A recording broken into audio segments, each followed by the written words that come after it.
Haleluya. Shalom, selamat malam Bapak Ibu Saudara kasih Tuhan. Selamat untuk menutup tahun 2021. Saya percaya tahun 2021 kita akan tinggalkan. Tahun 2021 akan menjadi sebuah kenangan dan memori. Dan kita akan membuka tahun yang baru, tahun 2022. Dan kita percaya tahun 2022 menjadi tahun yang penuh dengan pengharapan dan penuh dengan anugerah dan perkenanan Tuhan. Haleluya. Saudara, malam hari ini sebelum kita tutup tahun ini, saya mengajak kita untuk kita sama-sama merenungkan firman Tuhan. Ada dorongan kuat daripada Roh Tuhan untuk saya sampaikan ini kepada Bapak Ibu Saudara semuanya. Dan saya percaya ini akan memberkati saudara sebelum kita tutup tahun 2021. Di penghujung, di akhir tahun 2021, semua kita boleh lepaskan dan kebaskan semua yang tidak baik, dan kita boleh tetap menjadi orang-orang yang terus memiliki hati yang terus berkenan dan mau diperbaharui di dalam Tuhan. Saudara, kita buka di dalam 1 Samuel 7 ayat yang ke-12. 1 Samuel 7 ayat yang ke-12, firman Tuhan berkata demikian. Kemudian Samuel mengambil sebuah batu dan mendirikannya antara Mezbah dan Yesana. Ia menamai Ebenezer. Katanya, sampai di sini Tuhan menolong kita. Saudara, ada sebuah batu yang menjadi sebuah peringatan kepada umatnya Israel. Batu ini menjadi sebuah batu yang dikatakan Ebenezer, yang berarti sampai di sini dan seterusnya Tuhan akan menolong kita. Batu ini menjadi sebuah batu peringatan akan pertolongan Tuhan. Saudara kasih Tuhan, saya mau kembali mengajak kita untuk merenungkan. Tahun 2021 kita sudah lewati. Tahun 2021 kita sudah melihat bagaimana campur tangan Tuhan yang ajaib dalam hidup kita. Ada pergumulan, ada masalah, ada tantangan, ada air mata yang mungkin kita sudah lewati itu. Dan saudara, saya percaya sampai di sini Tuhan sudah menolong kita. Maka untuk seterusnya pun Tuhan akan menolong hidup kita. Batu Ebenezer menjadi sebuah batu peringatan akan pertolongan Tuhan, di mana Dia Tuhan yang memelihara, Dia Tuhan yang memberkati, Dia Tuhan yang menuntun, Dia Tuhan yang menolong umatnya dengan cara dan tangannya yang ajaib. Saudara, untuk kita terus mengalami Ebenezer, ada bagian yang dimana kita harus lepaskan dalam hidup kita. Kalau saudara baca di ayat yang ketiga, dikatakan seperti ini. Di 1 Samuel 7 ayat yang ketiga, lalu berkatalah Samuel kepada seluruh kaum Israel, demikianlah, jika kamu berbalik kepada Tuhan dengan segenap hati, maka jauhkanlah para Allah asing dan para Asyitoret dari tengah-tengahmu, dan tunjukkanlah hatimu kepada Tuhan, dan beribadalah hanya kepadanya, garis bawahi hanya kepadanya, maka Ia akan melepaskan kamu dari tangan orang Filistin. Saudara, ada satu bagian di mana orang Israel harus melepaskan itu, yaitu apa? Penyembahan berhala. Bicara apa? Hidup yang mereka tidak berfokus kepada Tuhan. Mereka menyembah berhala. Mereka melakukan sesuatu kekejian di hadapan Tuhan. Maka saya mengajak kita semua untuk kita menghadapi Ebenezer sampai di sini dan seterusnya Tuhan menolong kita. Kita harus lepaskan hidup kita dari segala bentuk penyembahan berhala. Berhala modern mungkin bisa jadi bukan patung, bukan jadi sesembahan-sesembahan, tapi berhala modern bicara tentang apapun juga yang menarik hati kita lebih daripada Tuhan, sehingga hati kita berpaut kepadanya. Bisa jadi uang, bisa jadi pekerjaan, bisa jadi kesibukan, hobi. Saudara dengarkan ini, kita harus berfokus dan hanya beribadah kepada Tuhan saja. Jangan sampai dalam hidup kita menjalani hidup kekristenan dengan kita mencampur adukan dengan pengajaran yang di luar Kristus, sehingga kita juga percaya kepada roh-roh, percaya kepada dukun, percaya kepada roh-roh nenek moyang, kita percaya kepada penyembahan-penyembahan berhala, kita percaya kepada yang namanya hal-hal yang menyimpang daripada pengajaran Kristus. Kita harus melepaskan hidup kita dari semuanya itu. Jangan biarkan ada Allah asing di dalam hidup kita. Tapi hari ini kita mau berkata, biarkan hanya kepada Tuhan saja aku tujukan hatiku dan beribadah hanya kepadanya. Amin. Saudara, kita akan alami pertolongan daripada Tuhan. Maka ayat yang keempat, ketika Samuel bicara kepada umat Israel, ayat 4 berkata, kemudian orang Israel menjauhkan para Baal dan para Asyitoret dan beribadah hanya kepada Tuhan.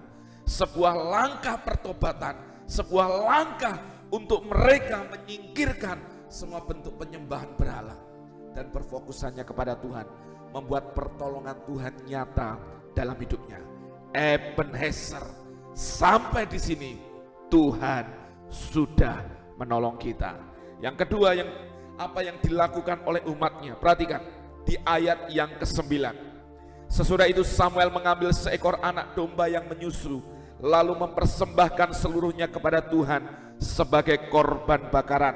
Dan ketika Samuel berseru kepada Tuhan bagi orang Israel, maka Tuhan menjawab dia. Yang kedua, bawa persembahanmu, bawa korbanmu. Saudara, ini bicara sesuatu yang khusus. Firman Tuhan berkata, jangan datang kepada Tuhan dengan tangan hampa. Saudara, korban yang terbaik yang kita terima adalah korban daripada Yesus Kristus sebagai penebus dosa dalam hidup kita. Yang kedua, apa yang bisa kita persembahkan kepada Tuhan, yaitu hidup kita. Hidup kita yang dipersembahkan kepada Tuhan, itulah ibadah yang sejati. Maka saudara, mari bawa hidupmu sebelum engkau menutup tahun ini. Bawa hidupmu, keluargamu, anak-anakmu, seluruh keluarga besarmu untuk menghampiri Tuhan. Dan hari ini sadarkan bahwa bawa hidupmu dan kau berkata, ini aku Tuhan, tuntun aku Tuhan, aku persembahkan hidupku sebagai persembahan yang hidup, yang kudus dan yang berkenan kepada Allah. Saudara, mari biarkan hidup kita menjadi hidup yang terus menyenangkan hati Tuhan. Saudara, korban yang kedua yang kita bawa, keuanganmu. Setiap harta benda apapun, kesuksesan, ketenaran yang kita miliki adalah kemurahan Tuhan. Maka menjadilah pribadi yang murah hati. Bawa kepada Tuhan apa yang harus engkau persembahkan, persembahkan kepada Dia. Jangan hitung-hitungan sama Tuhan. Umat Israel ketika mereka mempersembahkan korban, mereka percaya semua yang mereka miliki datang daripada Tuhan. Mari berbagilah, mari persembahkan korbanmu kepada Tuhan. Yang ketiga, saudara, ketika mereka melakukan itu, apa yang terjadi? Tuhan berperang ganti mereka. Artinya mereka tidak memakai kekuatan mereka sendiri.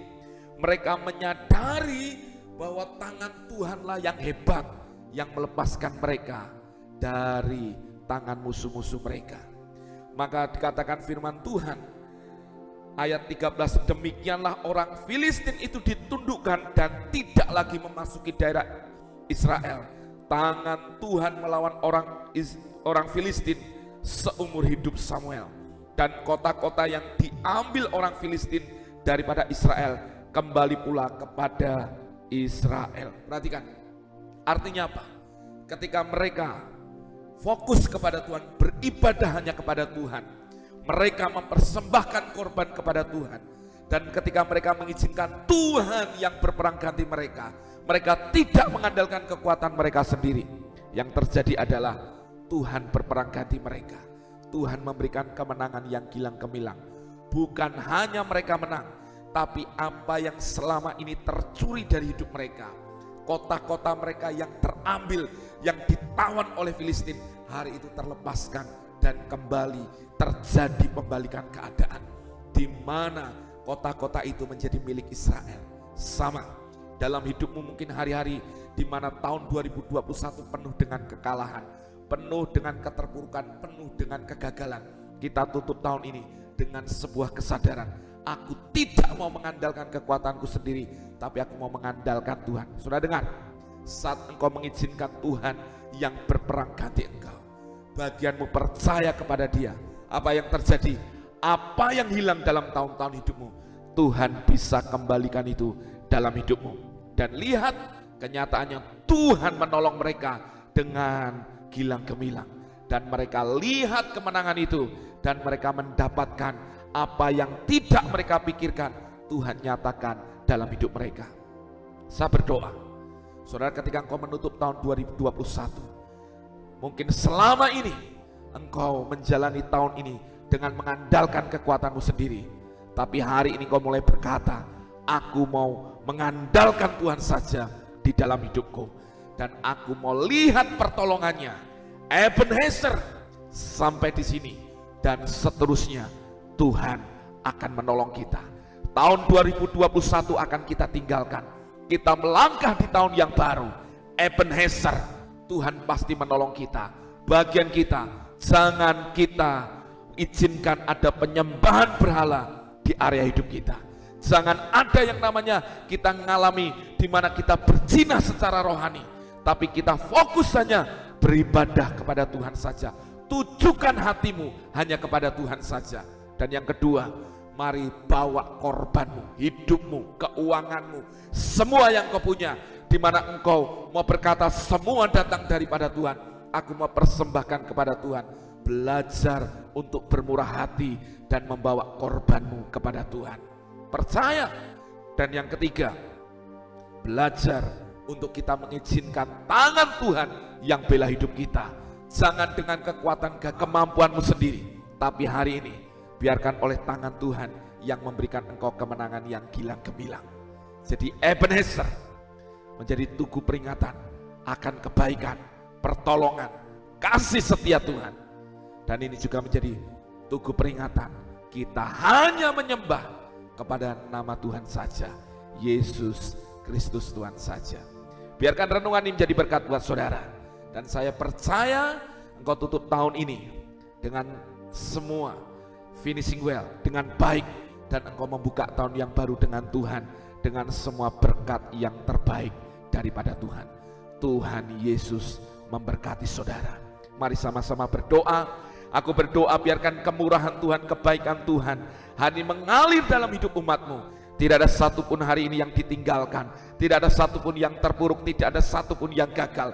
Umatmu boleh mengalami Tuhan dan mengalami semua yang dahsyat daripada Tuhan.